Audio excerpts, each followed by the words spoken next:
Hello, Internet. My name is Ron Darnell, and recently I did something I had never expected to do.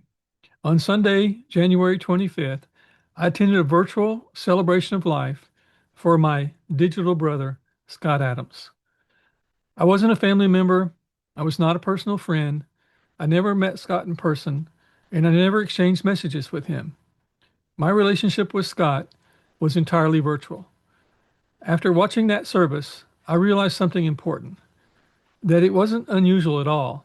In fact, it may have been the most honest way to honor his impact. What struck me most about Scott's celebration of life wasn't just that it was broadcast on social media, it was the kind of memorial it was. This wasn't a traditional service built around childhood stories or private memories. Most of the speakers didn't try to speak for Scott. They spoke about what they learned from him. They talked about ideas, about systems, about reframes, about habits, about usefulness. It was a memorial built around intellectual and professional impact, and that felt right. The speaker I most identified with was Walter Kern. He said something that immediately resonated with me, that he didn't know Scott personally, he had never met him, but Scott's voice and thinking helped him through real life, through grief, through rebuilding, and through difficult seasons. Walter said that when you listened to Scott, you didn't feel late, didn't feel like you'd missed the first part of the semester. You felt welcome. That line has stayed with me because it describes how virtual relationships can still be real.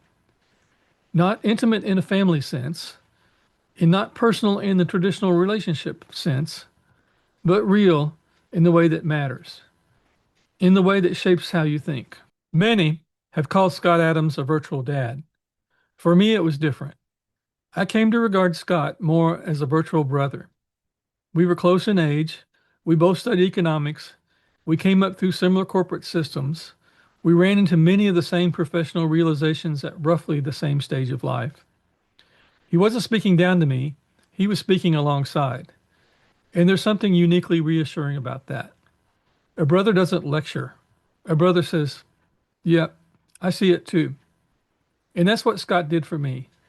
He articulated shared experiences, and in doing so, he added validation. What also struck me as I watched the service was how many of the speakers were people I recognized, and yet had only known virtually myself. People like Walter Kern, Naval Ravikant, Michael Malice, Jack Posobiec, Mike Chernovich, Greg Gutfield. These weren't people I knew personally, but I knew their voices, their work, their thinking, and that reinforced something important. This wasn't a room full of childhood friends or private acquaintances. It was a gathering of people connected through ideas, conversation, and shared intellectual space.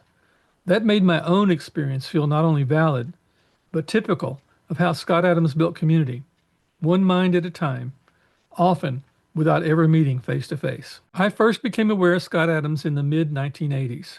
At the time, I was working for Southwestern Bell in Texas, and Scott was working for Pacific Bell in California. His Dilbert cartoons circulated among the companies, and they weren't just funny. Dilbert was recognizable. It was office life translated to a language that people could finally laugh at. We were both part of the old Bell system world, large hierarchical telephone companies that promised stability, structure, and a clear career ladder. And for a while, that promise felt real. But if you were even remotely ambitious in that environment, you eventually ran into the same realization that Scott later described so well. The path wasn't really yours. Advancement wasn't about merit. It was about compliance and social alignment. And the system had its own priorities, whether they matched yours or not. What mattered to me wasn't that Scott captured that experience, it was how he treated it. He didn't frame it with bitterness. He didn't frame it with victimhood. He framed it as information. His response to that realization was what he later called building a talent stack. Not a single credential, not one promotion, but a collection of skills that compounded over time and gave you leverage outside any one system. Hearing Scott talk about betting on himself and deliberately stacking skills helped me see my choices more clearly. Education, technology, teaching, and consulting. None of those alone defined my career, but together they gave me ownership of it. And that framing mattered. It told me the discomfort wasn't personal, it was structural. And once you understand that, you can move forward without resentment and with intention. Later in his career, Scott became something else for me, a daily professional companion. When he began his daily live streams, his voice became part of my routine. His stream would come on mid morning for me, and it became a way to synchronize my day. Coffee, emails, grading papers with Scott in the background. Sometimes it was just steady presence, sometimes it was background chatter. And sometimes he would say one thing, one reframe, and that made me stop, scroll back, and listen again. I didn't realize how much that rhythm mattered until it was gone. Many speakers at the service talked about the same theme: pay it forward. Scott didn't chase recognition, it sort of came to him. He just wanted to be useful, and he encouraged other people to do the same. He once said that his strategy for life was to have the best funeral, meaning the most people who cared when he died. That's not morbid, it's clarifying, because it forces a simple question. Are you leaving people better than you found them? Have you been useful? So this is my professional eulogy for Scott Adams. From someone who knew him in the way many people knew him. I didn't know his private life, but I knew his public practice. Show up, reframe, simplify, be useful. Scott didn't feel like a distant authority figure to me.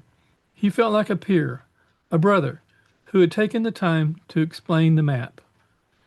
And based on what I saw on January 25th, that practice just didn't entertain people, it shaped them. Scott Adams is gone, but his tools, his reframes, and his example are still in circulation out there in the cyberspace. And the best way to honor him is simple. Use what you learned, share it, and pay it forward. Thanks for viewing the recording. I just felt that I needed to do something like this to say goodbye to a significant part of my recent experience. Thanks again.